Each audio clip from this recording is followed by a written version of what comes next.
Assalamualaikum warahmatullahi wabarakatuh. Kami dari kelompok 6 akan mempresentasikan materi tentang struktur pendidikan IPS. Adapun anggota kelompok kami, yang pertama Nafisatul Ulum sebagai pemateri pertama, yang kedua Novia Nurmanita sebagai pemateri kedua, yang ketiga saya sendiri Novi Lestari sebagai pemateri ketiga, dan yang terakhir Novita Kartika sebagai pemateri keempat. Baik, langsung saja materi pertama akan disampaikan oleh Nafisatul Ulum. Baik, saya akan membacakan materi pertama mengenai struktur pengetahuan. Menurut Teng, pengetahuan atau knowledge dianggap sebagai hasil kerja intelektual yang dikembangkan oleh manusia melalui proses psikologinya. Hasil-hasil itu dapat digolongkan dalam bentuk atau jenis yang berbeda-beda. Jenis pengetahuan dapat dilihat sebagai rancangan dalam model struktur atau organisasi pengetahuan. Model ini berusaha membedakan jenis-jenis pengetahuan yang berbeda-beda dan mengorganisasikannya dalam suatu struktur. Model ini dapat mewakili suatu cara bagaimana pengetahuan yang bersifat abstrak ini dapat digolongkan dan disusun sehingga para guru dapat dengan mudah lagi belajar. Secara lebih rinci, unsur-unsur yang ada dalam struktur ilmu pengetahuan dapat diuraikan sebagai berikut. Yang pertama, ada atribut. Atribut merupakan karakteristik atau sifat sejumlah benda, peristiwa, atau ide yang dapat dibedakan. Atribut-atribut itu misalnya ciri-ciri yang dapat dianggap sama, serupa, atau berbeda. Atribut dapat didasarkan pada fakta berupa informasi konkret yang dapat diverifikasi dari laporan orang lain atau dari hasil pengamatan langsung seseorang. Laporan lisan, gambar, dan chart data dapat digunakan untuk mengomunikasikan atribut-atribut. Pengkomunikasian fenomena dan kondisi yang terlihat merupakan proses mempelajari atribut-atribut. Para siswa dapat mempelajari atribut-atribut melalui proses persepsi, yakni memperoleh informasi dari orang lain, pengamatan, dan pengkajian oleh mereka sendiri.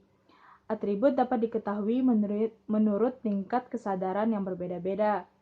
Beberapa atribut dapat dengan mudah dinyatakan, sedangkan mungkin yang lainnya mungkin dapat dipahami dan digunakan namun tidak mudah untuk diungkapkan. Yang kedua, ada kelas. Kelas adalah pengelompokan kategori benda-benda, peristiwa, atau pemikiran. Setiap kelas meliputi benda-benda yang memiliki kesamaan atribut dan mengabaikan atribut-atribut yang berbeda atau tidak ada kaitannya. Pengkelasan berdasarkan pada satu atau atribut tertentu, tidak pada semua atribut. Pengkelasan merupakan sesuatu hal yang biasa dan banyak kegunaannya. Semua orang yang kita ketahui bisa kita tempatkan dalam ragam kelas, seperti laki-laki, perempuan, bersahabat, bermusuhan, kaya, miskin, dan lain sebagainya. Benda-benda hidup dapat dikelompokkan sebagai berikut, misalnya tanaman, hewan, binatang buas, binatang peliharaan, atau kelompok buku-buku dapat dibagi menurut isinya, seperti fiksi, non-fiksi, bersimpul tebal, bersimpul tipis, dan sebagainya. Dengan demikian, kita dapat mengklasifikasikan sesuatu secara praktis menurut pengalaman sesuai dengan atribut-atributnya. Yang ketiga, ada simbol. Setiap kelas dapat dirujuk dengan suatu simbol. Simbol dapat berupa kata-kata, tanda, gerak mimik, nomor angka, atau yang lainnya. Adapun namanya, simbol merupakan cara yang bermanfaat untuk mengomunikasikan tentang kelas. Kelas yang digunakan dalam produksi mungkin cocok disebut sumber-sumber produksi atau faktor-faktor produksi. Benda-benda seperti tanah dan pohon dapat dirujuk sebagai sumber alam. Kelas benda-benda buatan manusia yang digunakan untuk memproduksi dapat dinamakan modal. Kelompok orang yang bekerja untuk menghasilkan suatu barang dapat disebut tenaga kerja atau buruh atau sumber daya manusia. Selanjutnya yang keempat yaitu konsep. Konsep merupakan pokok pengertian yang bersifat abstrak yang menghubungkan orang dengan kelompok benda, peristiwa, atau pemikiran. Konsep bersifat abstrak dalam pengertian yang berkaitan bukan dengan contoh tertentu, melainkan dengan semua anggota kelas. Konsep dapat dianggap sebagai suatu model kelompok benda yang diperkirakan. Contohnya konsep buruh. Misalnya dapat dipandang kesan mental tentang semua yang memiliki ciri umum dalam pekerja. Konsep bersifat subjektif dan menyatu. Semua orang yang membentuk konsep dari pengalamannya sendiri, dari pengalamannya seperti mencatat contoh-contoh dan mendengarkan diskusi yang melibatkan kelas. Konsep bukan verbalisasi, melainkan kesadaran yang bersifat abstrak tentang atribut umum dari suatu kelas. Konsep merupakan kesadaran mental internal yang memengaruhi perilaku yang tampak. Struktur IPS. Struktur IPS terdiri dari fakta, konsep, generalisasi, dan teori. Pemanfaatan konsep, fakta, generalisasi, dan teori dalam pelajaran IPS bukanlah suatu hal yang baru. Namun, dalam proses belajar mengajar, seringkali penggunaan istilah ini kurang tepat. Bahkan, peserta didik sering bingung apa yang dimaksud dengan fakta, konsep, generalisasi, dan teori tersebut. Hal ini disebabkan pengetahuan tentang fakta, konsep, generalisasi, dan teori tersebut bersifat abstrak. Yang pertama, mengenai fakta. Fakta dalam bahasa Latin disebut factus, yang merupakan segala sesuatu yang tertangkap oleh indera manusia atau data keadaan nyata yang terbukti dan telah menjadi suatu kenyataan. Pengertian lain dari fakta adalah suatu objek, peristiwa, atau kejadian yang pernah terjadi pada saat ini atau pernah ada pada masa lalu. Fakta dihasilkan dari data yang diperoleh di lapangan atau tempat penelitian dengan menggunakan penglihatan dan pendengaran. Kemudian data diolah dengan prosedur tertentu sehingga dihasilkanlah fakta. Fakta seringkali diyakini oleh banyak umum sebagai hal sebenarnya, baik karena mereka mengalami kenyataan-kenyataan dari dekat maupun karena mereka dianggap telah melaporkan pengalaman orang lain yang sesungguhnya. Dalam istilah keilmuan, fakta adalah suatu hasil pengamatan yang objektif dan dapat dilakukan verifikasi oleh siapapun. Berkenaan dengan itu, untuk mendefinisikan fakta tidaklah semudah yang diucapkan. Terdapat berbagai pendapat dan tafsiran tentang fakta. Namun demikian, terdapat sejumlah ciri yang dapat menyatakan bahwa itu fakta. Yang pertama, abstraksi dari kenyataan yang diamati. Yang kedua, sifatnya khusus atau tidak terbatas. Jadi tidak bersifat general atau umum yang tidak terbatas atau tidak ada duanya. Yang ketiga, erat hubungannya dengan jawaban atas apa, siapa, kapan, di mana, dan juga dapat berupa benda-benda yang benar-benar ada atau peristiwa apa yang pernah terjadi di masa lalu. Keempat, dapat diuji kebenarannya secara empiris. Yang kelima, digunakan untuk mengembangkan konsep. Yang kedua, yaitu konsep. Konsep merupakan abstraksi, yaitu suatu konstruksi logis yang terbentuk dari kesan, tanggapan, dari pengalaman-pengalaman kompleks. Konsep adalah ide abstrak yang dapat digunakan untuk mengadakan klasifikasi atau penggolongan yang pada umumnya dinyatakan dengan suatu istilah atau rangkaian kata. Konsep dilahirkan berdasarkan atas kesepakatan bersama untuk penamaannya dari sejumlah fakta yang memiliki keterkaitan dan merupakan alat intelektual yang membantu kegiatan berpikir dan memecahkan masalah. Jadi dengan demikian, konsep adalah suatu pengertian yang disimpulkan dari sekumpulan data atau fakta yang memiliki ciri-ciri yang sama. Berdasarkan pemaknaan tentang konsep, dapat dikemukakan suatu pengertian bahwa konsep merupakan abstraksi dari suatu kejadian, suatu hal-hal yang memiliki ciri-ciri yang sama atau ide tentang suatu di dalam pikirannya. Makin abstrak suatu konsep, makin besar kemampuan mengumpulkan fakta yang lebih spesifik. Selanjutnya, generalisasi. Generalisasi berasal dari kata general yang berarti umum atau menyeluruh.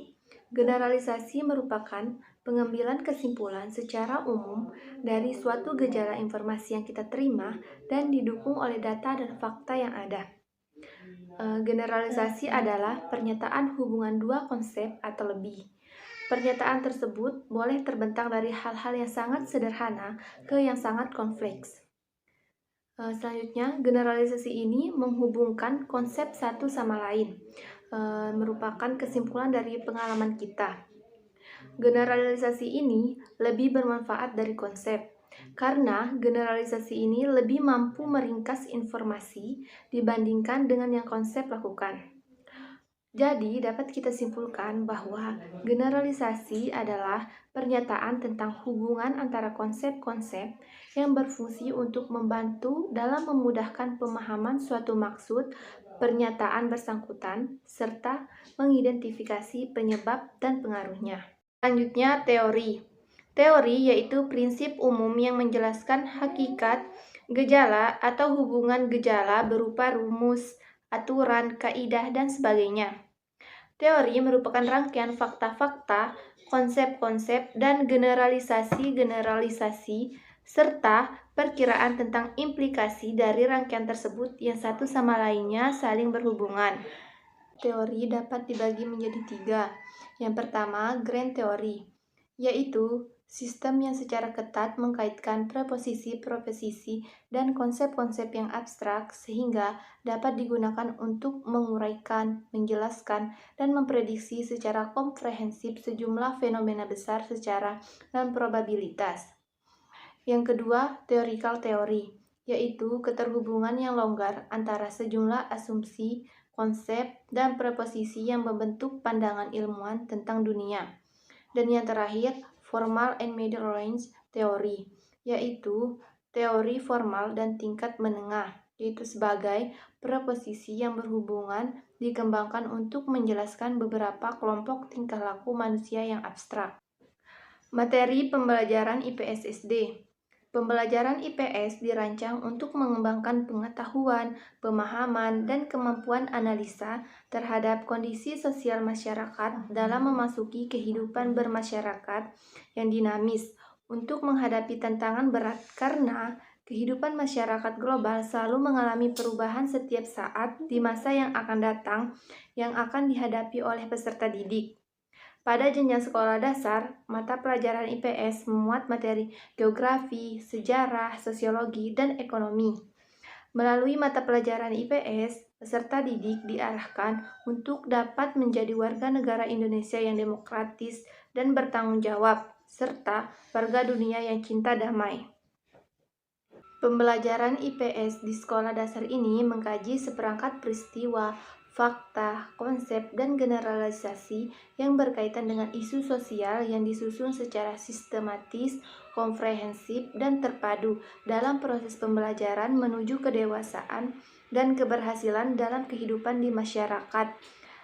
Diharapkan untuk membina generasi penerus agar dapat memahami potensi dan peran dirinya dalam berbagai tatanan kehidupannya, menghayati tuntunan keharusan dan pentingnya bermasyarakat dengan penuh kebersamaan dan kekeluargaan, serta mahir berperan serta di lingkungannya sebagai insan sosial dan warga negara yang baik. Sebagai pemateri keempat akan menjelaskan tentang struktur pembelajaran IPS SD dan materi konsep IPS SD. Yang pertama saya akan menjelaskan tentang struktur materi pembelajaran IPS SD. Struktur terkait pembelajaran IPS SD di mana substansi materi diangkat dari konsep-konsep kunci yang mengangkut aspek-aspek perkembangan yang terkait. Antara lain yang pertama, ilmu pengetahuan sosial merupakan keterpaduan dari unsur-unsur geografi, sejarah, ekonomi, dan sosiologi. Kemudian yang kedua, kompetensi inti dan kompetensi dasar IPS berasal dari struktur keilmuan geografi, sosiologi, ekonomi, dan sejarah yang dikemas sedemikian rupa untuk diangkat sebagai materi atau tema yang akan diajarkan. Kemudian yang ketiga, kompetensi inti dan kompetensi dasar IPS juga menyangkut berbagai permasalahan sosial yang dirumuskan dengan pendekatan interdisipliner dan multidisipliner. Kemudian yang keempat, kompetensi inti dan kompetensi dasar menyangkut peristiwa dan perubahan kehidupan masyarakat sosial dengan terkaitkan dengan konsep sebab akibat. Kemudian yang kelima adalah kompetensi inti dan kompetensi dasar IPS menggunakan 3 dimensi, yaitu ruang, waktu, dan nilai atau moral. Kemudian saya akan menjelaskan tentang materi konsep IPS SD. Contoh materi konsep yang dijadikan model oleh guru dalam proses pembelajaran dan pengajaran IPS SD yaitu dilihat dari jenis perilaku yang menunjukkan pengetahuan tentang konsep itu sendiri dibagi menjadi 3, yaitu pengelompokan, aplikasi, dan sintesis. Yang pertama, pengelompokan. Contohnya, diberikan sejumlah contoh gambar orang yang berpakaian berbeda-beda sesuai dengan profesinya. Di sini siswa akan dapat mengidentifikasi contoh yang merupakan gambar dan yang bukan contoh gambar dari suatu konsep. Kemudian aplikasi. Contohnya diberikan masalah baru dengan memanfaatkan pengetahuan konsep umum, siswa akan menggunakan konsep tersebut untuk memecahkan masalah. Kemudian yang ketiga itu sintesis. Contohnya, siswa diberikan motivasi, kemudian siswa akan dapat membuat contoh-contoh konsep yang unik dari penjelasan tersebut. Sekian dari saya penjelasan tentang struktur materi pembelajaran IPS dan konsep materi IPS SD.